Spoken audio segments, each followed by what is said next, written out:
Yo creo que lo que debemos empezar es con un gran aplauso a Aida Vital.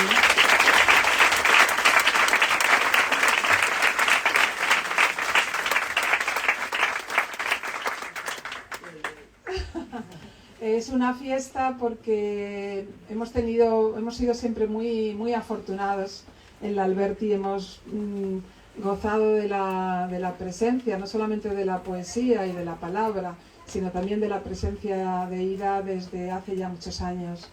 Este año es la segunda vez, vino en el mes de marzo y ahora en septiembre, en octubre también, muy cerca de su cumpleaños, pues estamos felices, llenos de alegría. Por eso hay tantos amigos aquí esta tarde. Es una de las tardes importantes del Alberti para recordar siempre. Y yo quería agradecerle a Aida Vital, que no se podía llamar de otra manera. Lo llevaba ya en el nacimiento, en la sangre, esta vitalidad que la permite junto a Amparo, a su hija. Gracias, Amparo, por traérnosla hasta aquí. Muchísimas gracias por hacer que pueda cruzar el charco casi como quien va de un barrio a otro. Es desde luego una de las grandes figuras de la historia de la literatura latinoamericana, una de las grandes poetas del siglo XX y del siglo XXI. Y haremos un encuentro cortito para no fatigarla mucho, para que no se canse, para que pueda disfrutar también de todos nosotros, de todo el cariño y el amor, y que el amor no sea un amor empalagoso, que a veces los amores que cuando nos quieren tanto hay amor, no me quieras tanto, ¿no? Yo agradezco especialmente también aquí la presencia, desde luego, el madrinazgo de Esperanza López Parada, amiga, catedrática de literatura hispanoamericana, especialista, por supuesto, en la obra también de Ida, y esta tarde ha venido con Ana Fernández del Valle, que es una joven investigadora que también está haciendo un trabajo muy interesante sobre la poesía latinoamericana. Así que habrá eso, una pequeña conversación con Ida, a lo mejor alguna lectura, ¿no, Esperanza? Alguna lectura, algún poema, y después pues lo que ella quiera, porque esto va a ser a su gusto, nada más. Muchísimas gracias a los tres, muchísimas gracias.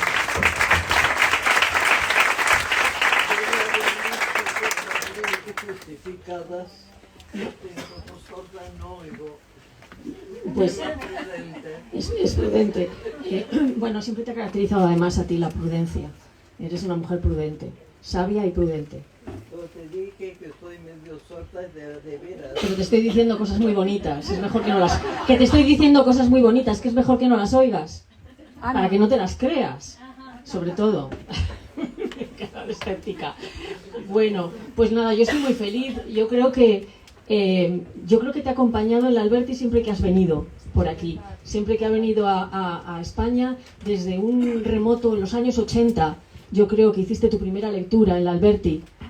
Nos fuimos a tomar unas hamburguesas primero, que yo no daba crédito, cómo podías comer hamburguesas y luego leer aquí tan contenta y tan feliz y en tan buena situación anímica. Y bueno, y desde ese momento yo creo que todas las veces que has venido a España, has venido al Alberti. Siempre que has venido aquí, has venido al Alberti.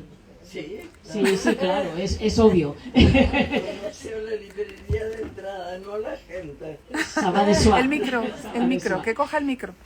Que coja el micro. Mucho más tranquila la primera vez que vine. Sí, bueno, ya ves, es que cumplir 100 años amerita multitudes, muchedumbres para celebrarlo. Llevamos celebrando tu cumpleaños desde el domingo, ¿no? Que llegaste, más o menos. Es como un cumpleaños de princesa de cuento. Durante 3 días, perdices, estamos comiendo perdices. Tu cumpleaños, tus 100 años. Bueno, el micro, Esperanza, acércale el micro. Sordo, y en determinados momentos se acentúa. Bueno, pues si quieres, vamos a ir hablando nosotras entonces del último libro que ha salido, que acaba de salir, que es un libro de relatos, de cuentos, que había, es un libro de los años 90, pero no había salido nunca en España, y Lumen lo recupera donde vuela el camaleón, que es una... Bueno, no vine acá a criticar a la editorial, pero si alguno conoce algo de bichos, esto no tiene nada que ver. Camaleón transformado en pájaro azul. Bueno, pero no está el capítulo correspondiente que lo explique. Entonces, un lector incauto dirá, bueno, camaleón, quizá en el Uruguay los camaleones vuelen. Bueno, el camaleón se transforma, puede ser perfectamente una metamorfosis. No me encontré con el... Pero además hablan del pájaro azul. tapista. Bueno, ¿y qué hace la tapa? Lo que pasa es que el título es precioso porque viene de una cita, ¿no? Viene de una cita de Leonardo da Vinci sobre precisamente los camaleones, y dice que vuelan. Yo no he visto jamás un camaleón volar, pero sí lo dice Leonardo, la cita de Leonardo. Que no dice que vuele, ¿no? Sí, dove vola el camaleón. Pero nadie le exige a Leonardo da Vinci que sea un pajarólogo. Supongo que el que hizo la tapa se basó en... Bueno. Esta catástrofe... El micro, es un anuncio de lo que ocurre en el interior, así que más vale no menearla. Bueno, y creo que Ana ha preparado algo sobre el libro, que nos puede comentar algo del libro más detalladamente. Pues bueno, hola a todos, en primer lugar. Hola amigos de Ida, hola amigos de la librería Alberti. Bueno, desde mi punto de vista, como persona... ¿Me escuchas, Ida? ¿Me escuchas? No me oyes. Vale. ¿Y si hablo así? ¿Me escuchas? Un poco mejor.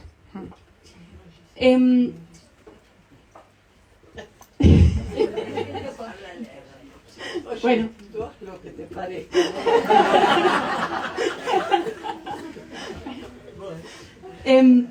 Yo, como lectora de tu libro, he reflexionado bastante, he pensado en bastantes cosas, me ha inspirado mucho. Y bueno, la verdad es que creí práctico organizar un poco mi pensamiento en un texto, en el texto que te comentaba antes, que he traído y que, si queréis, os leo.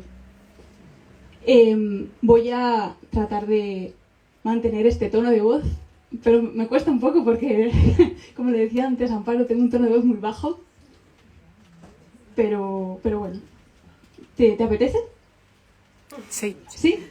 ¿Sí? ¿Sí? Señora. Yo, señora. Voy al micro. Bueno. Es mi acercamiento, mi presentación. Pajarito, hay que darlo vuelta. Bueno, esta es mi presentación, mi lectura de Donde vuela el camaleón. Es una lectura, pues, personal, un poco particular, quizás, pero bueno, pensé que sería interesante compartirla con todos vosotros y, bueno, quizás eso sirva de introducción. Espero que sirva de introducción.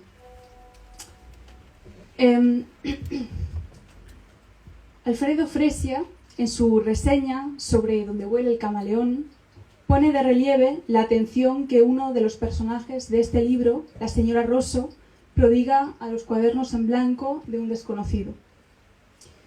En lugar de hojear los libros que acaba de comprar, la dama se siente atraída por el blanco y sus posibilidades ilimitadas. Fresia relaciona el gesto de la señora Rosso con la actitud literaria de Vitale. La poesía como militancia permanente instigada por la página en blanco de Mallarmé. Y de hecho, este autor desarrolla la referencia a Mallarmé de la propia Vitale en el libro. El cuaderno vacío parece representar, y cito ahora a Aida, la hipótesis de la página blanca mallarméana ya encuadernada, espejo inagotable del inagotable mundo con tapas también sin contaminar. Creo que el comentario sugiere uno de los rasgos más marcados en el trabajo de Ida, la disconformidad de los discursos únicos. Por enumerar algún otro ejemplo, este enfoque permite explicar la lectura de la poeta de los maestros de la Bauhaus, que se emparentan en léxico de afinidades con la definición de poesía: las palabras son nómadas, la mala poesía las vuelve sedentarias, y que, desde luego, tampoco busca imponer un ideal incuestionable. Paul Klee, Mies van der Rohe y Moholy-Nagy, en léxico de afinidades, encarnaban una errancia que se apoya en la razón para luego disolverla en el lenguaje poético. En este mismo lugar, entre la razón y su desbordamiento, entre lo retórico y su desequilibrio, donde vuela el camaleón, presenta la visión de un desajuste. La escritura se propone consustancial a lo inacabado de la actividad artística. Contemplar 3 cuadernos de otra persona, incólumes todavía, parece despertar aquella nostalgia de lo perfecto que para los románticos caracterizaba la poesía, imposible de alcanzar, pero siempre en el horizonte de la conciencia. Romantizar el mundo no significaba anular la instrumentalización de las palabras o el cogito cartesiano, más bien planteaba un nuevo lenguaje a partir de la puesta en marcha del anterior, del efecto subversivo de la poesía y de la autocrítica. Pero quizá un rápido examen de las citas, que funcionan como carta de presentación, puede ofrecer alguna clave más de este desajuste. En concreto, no querría hablar de la cita del camaleón, sino de otra. Querría hablar de la tercera cita, del aforismo: paciencia, buscadores, las luces del misterio se darán por sí solas, que creo que en el original Ida cita en francés. A ver. No, en español. Pero en el original creo que está en francés. Bueno. Esta cita hace presente la actitud del escritor y periodista vienés Karl Kraus. Fue publicada en la colección En la noche, un año después del inicio de la Primera Guerra Mundial, cuando la sensación de catástrofe y la conciencia de la crisis impregnaba las artes. La lengua se encontraba en estado de putrefacción. El imperio austrohúngaro, como el resto de Europa, había tocado fondo. En esta compilación son, por cierto, incontables las referencias al Apocalipsis, que se consideran una especie de intuición profética del autor. Por un lado, el vigor perceptivo del aforismo invoca la firmeza de la creencia en el progreso propia del siglo XVIII, las luces, pero también sugiere la búsqueda romántica y la intuición de una fuera, el misterio. Por su ambivalencia y causticidad, la cita parece, por otro lado, recuperar algo de la actitud del propio Kraus al frente de la antorcha, el periódico satírico donde denunciaba las banalidades de la vida finisecular. Sin embargo, a las puertas de Donde vuela el camaleón, el epígrafe solo responde enteramente a Vital. Instala, ante todo, una insuficiencia. Junto a la definición de camaleón de Leonardo da Vinci y la cita de Antonio Porcia, el vienés formula la pregunta por el camaleón, así como la invalidez de cualquier respuesta que no asuma su carácter virtual. El texto sobre un gorrión no azul, el que al parecer inspira la carátula, es uno de los que, en mi opinión, mejor ejemplifica esta lectura. El texto relata un episodio sencillo, aunque atravesado por la contradicción. Un gorrión anhela el plumaje azul hasta que descubre, por comentario ajeno, que el color marrón también es hermoso. Desde este ángulo podemos leer, cito: dedicó el resto de su vida a observar a sus semejantes, a estudiar con envidia sus matices y dibujos, a detestar ahora de modo más íntimo los grises y castaños rivales. Perdió aquella meta quimérica que le había dado angustias también dichas para poner sus ojos en la tierra o poco más arriba, turbado en su alma por una mezquindad casi humana de la que había estado libre. Ahora no tenía ilusiones de ningún color. Fin de la cita. El texto va de la imaginación a la cosa, nada sale fuera del pensamiento, su escenario es el de la reflexión, donde el ser del gorrión despliega sus vaivenes. En De la naturaleza de las cosas, Lucrecio había mostrado cómo lo contradictorio también se aplica al color. Este solo aparece en los agregados, los compuestos. Los átomos carecen de él. La ausencia de color constituía un rasgo esencial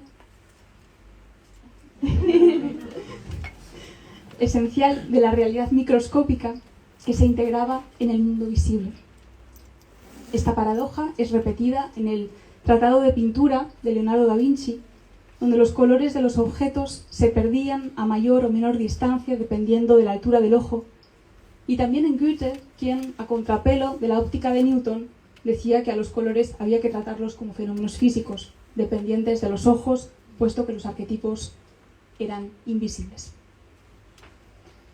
Pero, puestos a hablar de paradojas, me parece aquí preciso hablar de género. Donde vuela el camaleón parece convocar con naturalidad el género de la fábula. En los textos se pueden localizar algunos de sus rasgos. Hay personajes y acciones que siguen su modo de articulación, esconder los juicios detrás de la fantasía de animales que razonan. Y asimismo, a semejanza de la fábula, los episodios presentan colores inalcanzables, que se desvanecen o que solo se encuentran en los nombres de los personajes. Los fabulistas ilustrados consideraban que no era necesario trabajar con pinturas porque no se trataba de debatir ni de ver. A ellas preferían la transparencia, la pureza del grabado, e incluso cuando aparecía un arco iris evitaban la descripción.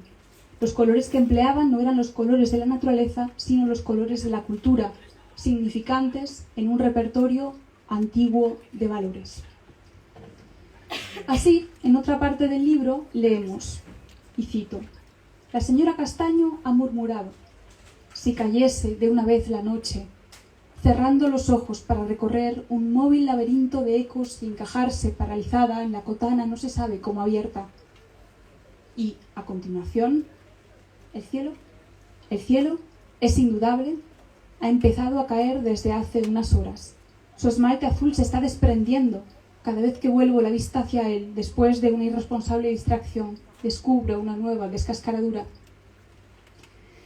Pero, si para los fabulistas el objetivo era pintar las virtudes y los vicios y por tanto poner en escena acciones morales, los protagonistas de este texto, titulado Catástrofe a dos voces, no prescriben nada, ni tampoco eluden los colores de su imaginación, aunque tras estos siempre palpite la carencia.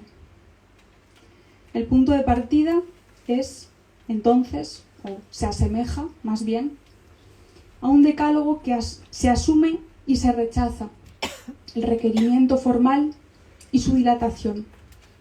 El libro parece nacer de un lenguaje científico donde Vitale practica una hendidura. Esas líneas, así, al dar cuenta de la caducidad del color, pueden revivir a un ilustrado que iguala el mundo a un todo inmanente y rechaza la novedad. Pero esto no exime que, a renglón seguido, ese mismo sujeto constate su fracaso. Dice, muy a mi pesar, el acervo al que acudo no parece suficiente, ese indescriptible color al que estamos habituados no se recompone. A la manera de aquellos poetas a quienes la forma se les quedaba pequeña, Vitale presenta una obra limitada por todas partes, pero que dentro es ilimitada.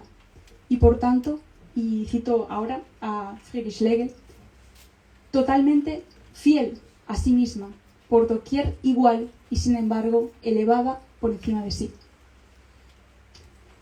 Regreso ahora a la actitud contestataria a la que aludía al principio.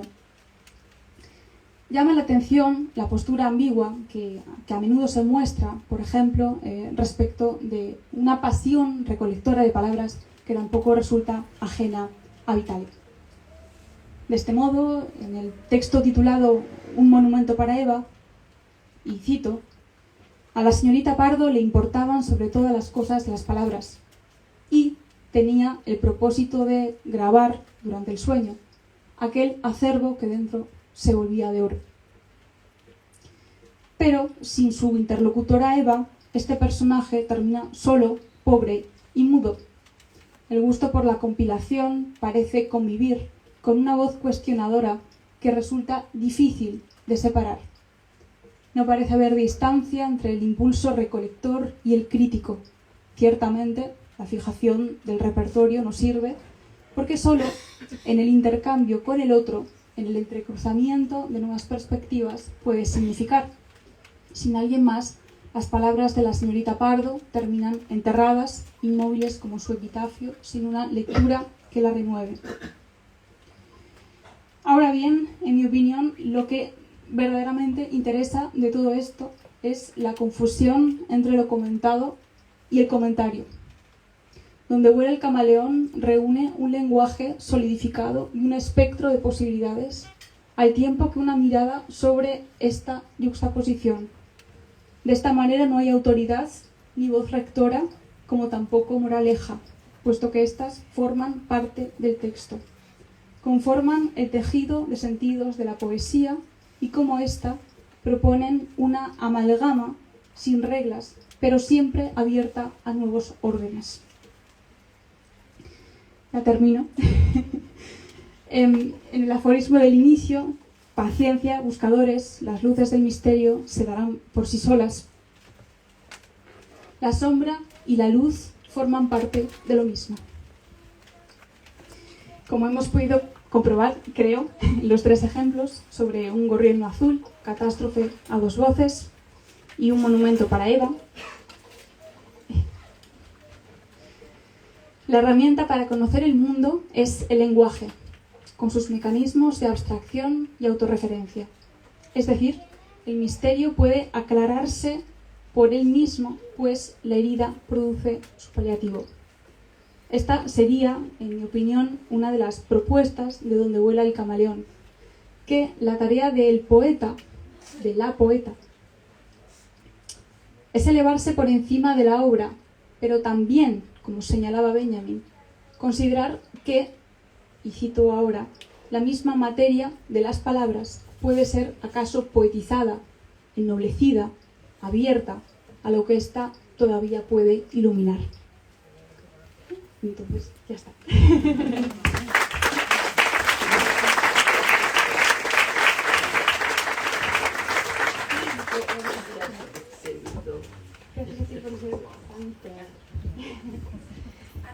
Pues,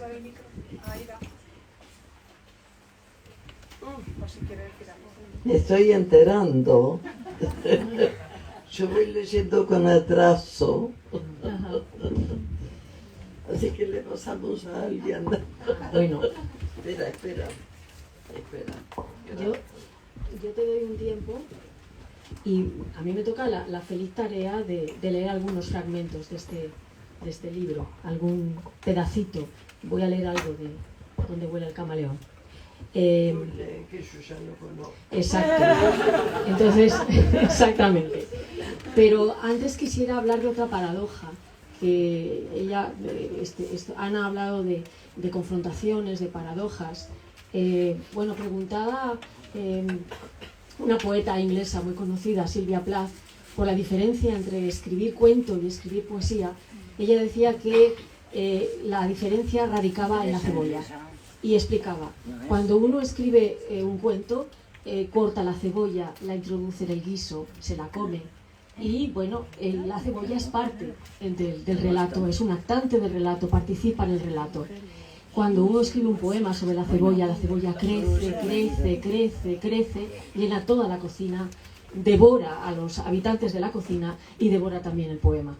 Bueno, pues esa diferencia es interesantísima comprobarla en el modo en que Vitale trabaja estos relatos, porque consigue hacer que la cebolla crezca, efectivamente, pero que también funcione dentro de la cocina y acabe en el guiso. Las dos cosas, consigue ser una poeta que escribe relatos y una narradora que escribe poesía. Y consigue esa perfecta relación entre las dos cosas, contradiciendo de esta forma a Sylvia Plath. Así que me voy a leer un fragmento o dos o tres para que, bueno, nos hagamos una idea de este libro peculiarísimo, originalísimo. Inundación. Un sonido de gota al caer se repite en la noche central y hasta ese momento insonora.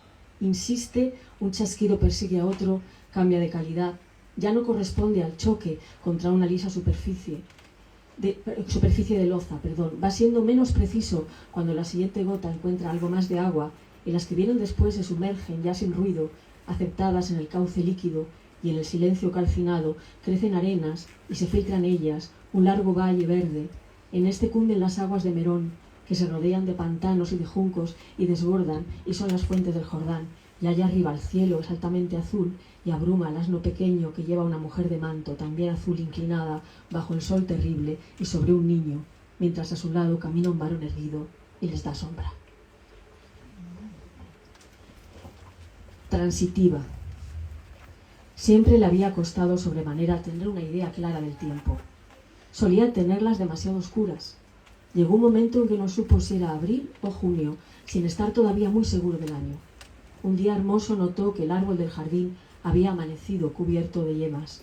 Al parecer, demostraba una admirable puntualidad, pese a los embelecos de las nieblas ciudadanas, allí donde él tanto erraba. Creyó oportuno tomar alguna lección de calendario. Observó el árbol a todas horas y, encontrando en su quietud tanta variedad de entretenidas manifestaciones, comenzó a pasar lapsos más y más largos examinándolo abismadamente.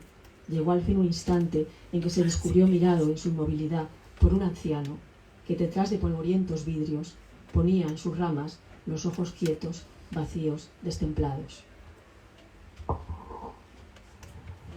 A mí este me encanta, el de pasillos.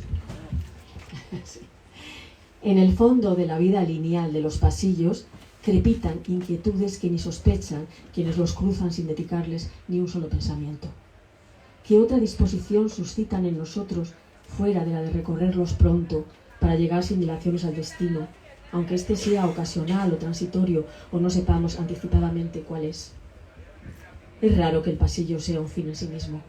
Lo habitual es que constituya una etapa anodina, rápida, casi advenediza.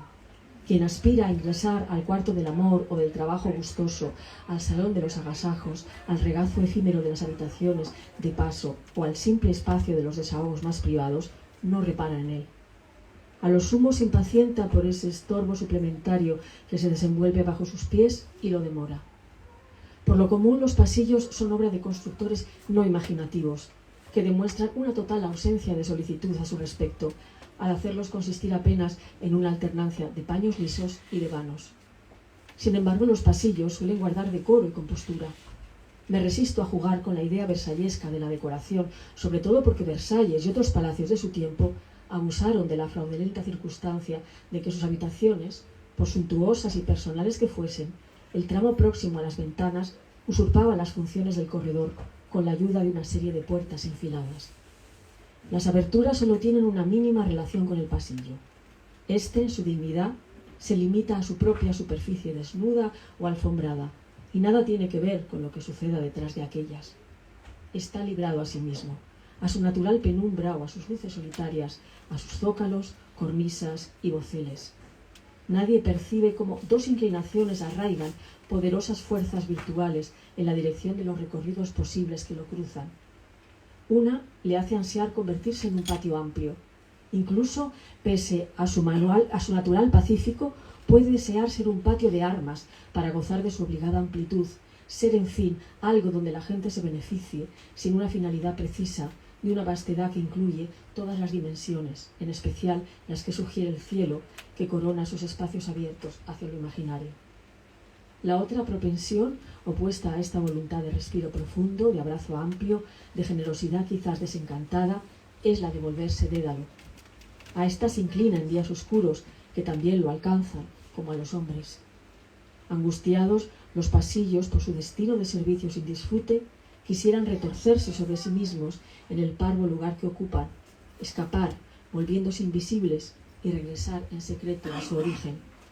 Es posible que alguno quiera dejar su ser de paso, intentando la iracunda posibilidad de tragarse a quien avanza por ellos, vuelto laberinto, aunque sin minotauro, ya que éste, al cabo, no define a todos los que fueron, sino a uno en desuso, olvidado en el campo de la más lamentable olvidada mitología. Hablamos de uno de los elementos más comunicantes de la arquitectura. Pese a ello, mantiene una conflictiva relación con las escaleras. Cuando un pasillo pierde sus ilusiones, tiende al vacío como única esperanza racional. Todo actúa para ejercitar su inercia sobre él, que se precipita, aunque con regularidad, escalones abajo, hacia el vestíbulo, desde donde se divisa la salida, la escapatoria mediante una expansión casi comparable a la de la espuma cuántica. Allí concluyen sus angustias, sus glorias, si las hubiera, sus odios, su mínima trayectoria. Como lo han hecho o lo harán los hombres que lo recorrieron, hiriéndolo con su distracción, se disuelve para siempre en la nada.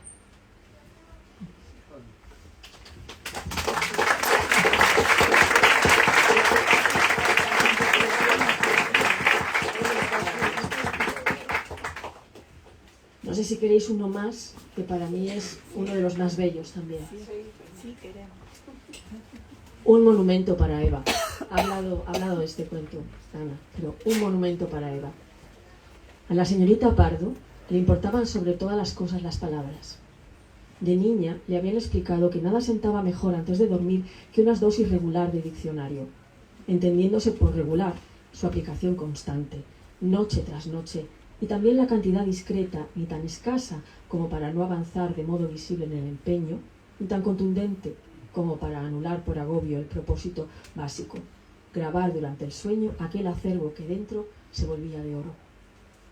Por esos años de revelaciones comía, veloz, su cena, sin apreciar posibles refinamientos, con tal de concluir pronto y retirarse a la paz de su diccionario. Una única cosa podía disolver esa apatía que alarmaba a su familia, y era la presencia en la comida de algún ingrediente novedoso. Y no porque agregara una provincia más al reino de los sabores, sino otro nombre, el dibujo de otra palabra, la delicia de un sonido diferente. Ganaba entonces no la memoria del gusto avinagrado y particular de la alcaparra, o el inconfundible perfume de la albahaca en el caldo, sino dos palabras casi hermanas que serían clasificadas por sus 4 sílabas rotundas de vocales abiertas y de orígenes arábigos. Un día descubrió las etimologías. Eso fue la culminación, la cúpula con la que remató el templo de sus secretas adoraciones. Así llegó a ser ya adulta una coleccionista entusiasta. Luego sería una coleccionista avara. Hablaba poco, convencida de la incapacidad de la gente para apreciar, más allá de lo que decía, el precioso vehículo empleado. Esa devoción por una materia considerada insípida y exhumativa no implicaba, pese a lo que pudiera pensarse, sequedad del alma. Tenía familiares, amigas y amigos muy queridos, si bien ellos no participaban de sus fervores lexicales. Era probable que por eso no retribuyesen por igual sus afectos, que podían parecerles algo exánimes. Cuando llegaban aniversarios que requerían un regalo, la señorita Pardo se desvelaba desde días atrás pensando en un vocablo precioso por sus sonoridades, pero también por el sentido, que había de adecuarse a la persona obsequiada. Era necesario, claro, que ésta no la tuviese en su haber. Al fin, la señorita Pardo aparecía con su palabra rodeada de todos los adornos y delicadezas con que se presentaba un obsequio refinado, sin que nadie aquilatara el trabajo y los cuidados pasados. Le agradecían apenas con una sonrisa de mero cumplimiento, las más de las veces irónica. Ignoraba, claro, su fama de extravagante y aún de escatimadora por el estilo infrecuente de sus regalos. Un día, una prima muy querida enfermó sin remedio y murió. Enfrentada a una pérdida que le tocaba muy de cerca, la señorita Pardo sintió la necesidad de hacer un pequeño ramo con algunas palabras preciosas que pondría sobre el pecho de la yacente, palabras que se irían a la tumba con ella y que la donante olvidaría, claro está, para que la ofrenda tuviese sentido. Ese duelo fue el primero de una larga serie. Murió su abuela, una hermana, su madre, tíos, su padre. Aunque más cercanos unos que otros, todos tuvieron un ramo de igual naturaleza. La señorita Pardo vio reducidos sus tesoros. Se avergonzó de pensarlo. No hacía mucho había encontrado una rara amiga, una alma gemela. Caminaba por el puerto y notó que una señora, por mirar el vuelo de las gaviotas en torno a la red que izaban unos pescadores, estaba a punto de llevarse por delante una de esas grandes piedras donde se amarran los buques. «Cuidado con el noray», advirtió, sin pensarlo, porque solía guardar para sí las palabras que nadie usaba. «Gracias, no lo había visto. O proís», le respondieron con afabilidad. Se supieron hermanas en el pastoreo de palabras. La nueva amiga Eva disponía de gusto por el tema y de tiempo. Había descubierto algunos tesoros. Coleccionaba mirós y taballos, es decir, insólitos y coruscantes nombres descubiertos en estos escritores, uno español y otro boliviano, ambos acongojados por alimentar nuestra lengua de brillo griego o medieval. Eva recorría las bibliotecas rescatando términos de olvidados o desde siempre desconocidos libros. Los copiaba con letras como de repostería, en papeles floridos, y se los regalaba, pródiga, a su amiga, que lo recibía como una danae estremecida pero casta. Un auto descontrolado aplastó a Eva, que murió de inmediato, sin decir palabra. La señorita Pardo descubrió que esa muerte absorbía todas las ya padecidas, más soportables, porque siempre le iban quedando alguien o porque ninguno de aquellos muertos era el espejo en que se veía por entero. Pero la muerte de Eva le mataba el mundo en lo más cercano, en el único ser que había compartido, aunque por un lapso breve, la médula de su vida. La señorita Pardo entonces hizo un monumento magnífico con cuanto vocablo había sido regalo de Eva y con los restos de sus fúnebres homenajes anteriores. Y pobre definitiva de todo lenguaje, pobre de solemnidad, cayó también ella por el anodino tiempo que le quedó de vida.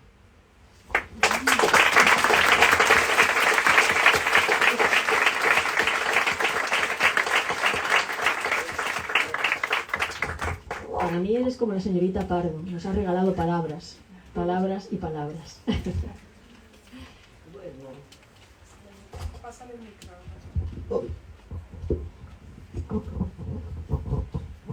Yo lo que menos escribo es prosa, salvo cuando me ha tocado, muchas veces ya no, hacer algo que también me divierte mucho, que es hacer crítica, sobre todo cuando uno no está obligado a todo, a pasar por la máquina de la crítica a todos los libros, sino que uno elige cautelosamente aquellos donde no lleva todas las de perder a la hora de hacer alguna crítica o señalar alguna discrepancia. Bueno, por otro lado, yo empecé a escribir o elegí la poesía en un rapto de inconsciencia, porque entre los dos caminos, la prosa y la poesía, a mí me parecía que bueno, digo, lo que salía era lo natural y salía poesía. Eso no quiere decir que yo no tenga un respeto infinito por la prosa y que considere que en realidad todas las cosas serias se dicen en prosa. No hay más remedio, elija uno lo que sea, hasta esa cosa tan aburrida como puede ser un código, y lo digo con total conciencia porque me tocó hacer algunos años de derecho, hasta que me di cuenta que el derecho y yo no teníamos nada que ver juntos. Yo era totalmente ajena a ese mundo tan riguroso y tan importante, así que discretamente me hice a un lado. Pero ahí tuve, en realidad me vi enfrentada necesariamente al hecho de que si uno está pretendiendo escribir o entender un código, es decir, meterse en lo que parece más tremendamente prosaico. Bueno, escribir un código que sirva para algo da mucho más trabajo que escribir un poema. Es una absoluta convicción. El menor desvío, ese desvío que la poesía podía tener cierta gracia, cierta audacia, cierta justificación, el derecho lo veda legítimamente. No puede haber nada en un código que no sea exacto, rígido, inmodificable y respetabilísimo. Todas cosas que pueden ser omitidas en la poesía, sobre todo el respeto. Bueno, hay muchas cosas que podría decir de ese libro, incluso que es el primero que me animo a que sea de eso que alguien dijo irrespetuosamente, prosa vil. No hay nada de vil en la poesía, en la prosa, puede haberlo en la poesía, en alguna. Bueno, algunos han explotado esa posibilidad. En cambio la prosa, bueno, la prosa tiene argumento, un corazón analítico que no puede ser dejado de lado. A mí desde niña la poesía no la entendía, sobre todo que la que había en casa era poesía en italiano, maravillosa, pero a la que yo no llegaba. En cambio, casualmente en casa había, aunque no había ningún abogado, había un código. Había, supongo que era una cosa que venía de mi abuela, que sí era abogado. Y bueno, curiosamente me tocó leer el código y dejarme ganar por esa capacidad de decir lo máximo de las menores palabras posibles. El poeta, más bien, muchos poetas, incluso los poetas narradores, en el Uruguay tuvimos un Zorrilla de San Martín que nos dejó una obra muy histórica y muy en prosa, que nos llevó también a aceptar la prosa como cosa muy respetable. Pero bueno, creo que estoy perdiendo un hilo muy suelto que llevaba por ahí.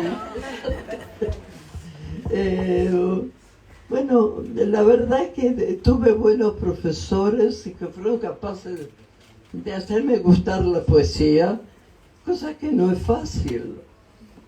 No es fácil, sobre todo si se empeñan en demostrarnos que la poesía ha sido un proceso literario sometido a la historia. Es decir, todos tenemos en nuestros países himnos que se supone que son más o menos poéticos. Yo siempre he discrepado, creo que el himno uruguayo no satisface las pretensiones que alguien pueda tener de encontrar poesía. Puede haber una poesía moral, no una poesía escrita.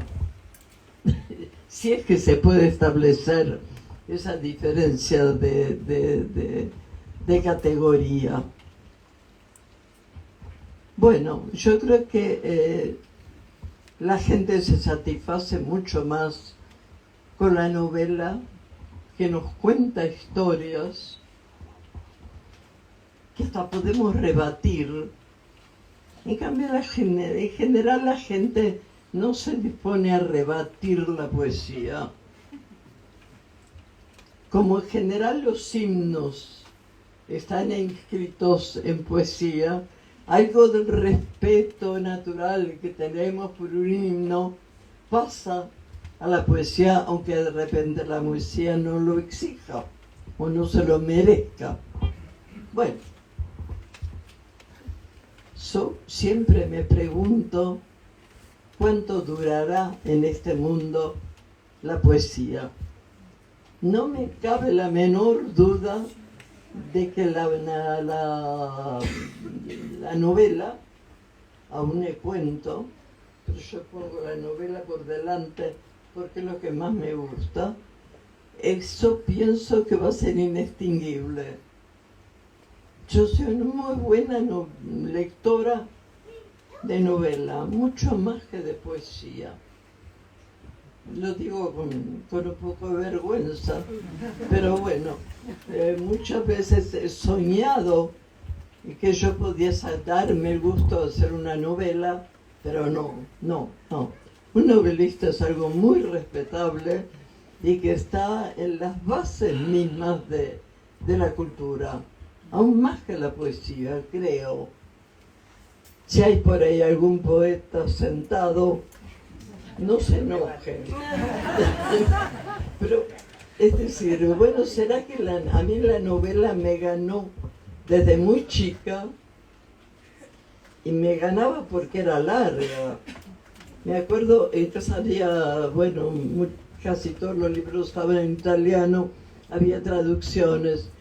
Y me acuerdo que una vez le dije a mi abuela, a la que no solía consultar en estas cosas, pero le dije, voy a ponerme a leer esto, son 2 tomos. Bueno, yo iba al liceo, tenía que estudiar,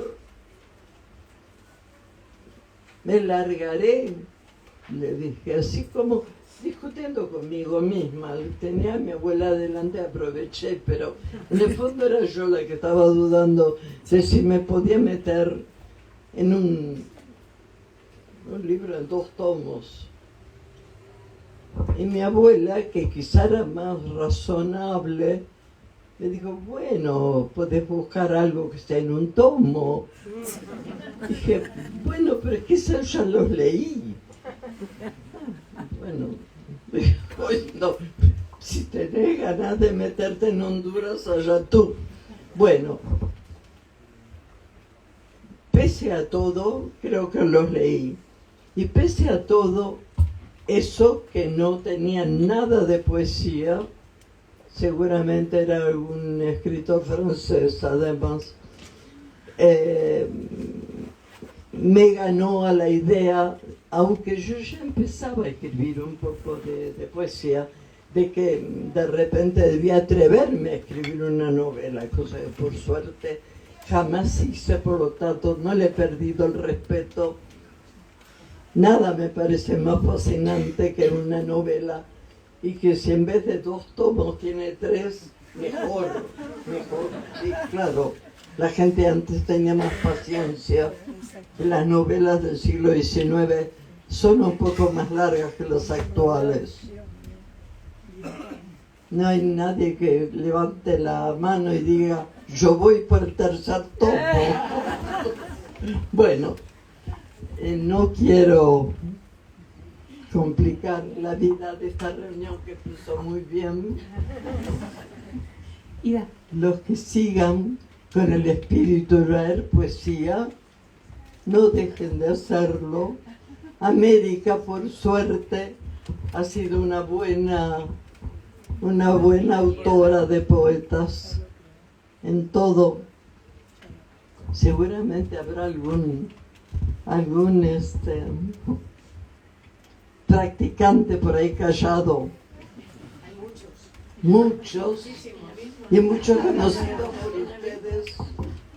Bueno, no me voy a ir de España sin llevarme algún libro que no tenga en Montevideo de poesía. La verdad sea dicha, yo siempre he mirado para el lado de España con un profundo respeto, aunque, insisto, la novela se me ha metido que la culpa es de los españoles, que no como se dice en Sudamérica, no cantan mal las rancheras. Acá no se entiende, ¿no? Bueno, les agradezco mucho. Voy a seguir mucho más atrevida y dispuesta a cumplir con lo que empecé. Ya me queda poco tiempo. Estamos seguros que es... Para empeorarme. No, pero tu audacia ya sabemos que vas a... Gracias a todos. Tiene que haber hablado alguno de los novelistas o poetas que deben estar escondidos. Es que no se oye. No se oye. Y que ustedes conocen. Bueno, pero preferimos escucharte a ti, yo creo. Así que nos has regalado unas reflexiones preciosas y bueno, celebremos los 100 años de Ida con un gran aplauso.